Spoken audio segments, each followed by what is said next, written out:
अगर उन्होंने वाकई कुछ ऐसा पीएसए के लायक किया होता तो अदालत से उनको रिलीफ नहीं मिलता। अदालत से रिलीफ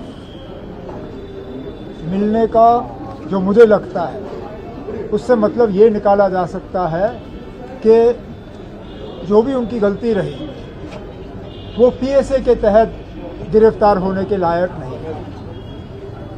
मुझे लगता है चुपचाप तरीके से हुकूमत के उस हिस्से को बिना कुछ कहे हुए अपनी गलती का तस्लीम करके उनको छोड़ दिया जाना चाहिए। बाकी जैसे अदालत ने कहा पुलिस अपनी इंक्वायरी जो है वो जारी रखें, पुलिस अपनी इन्वेस्टिगेशन करते रहें। अगर इन्वेस्टिगेशन के बाद कुछ ऐसा पाया गया तो फिर वो कोर्ट को जो है कॉन्फिडेंस में लें, लेकिन फिलहाल जो कोर्ट के ऑब्जर्वेशंस रहे हैं मुझे लगता है कि जल्द से जल्द उनके ऊपर जो ये पीएसए का केस ठोका गया है उसको विड्रॉ किया जाना चाहिए और उनको छोड़ दिया जाना चाहिए।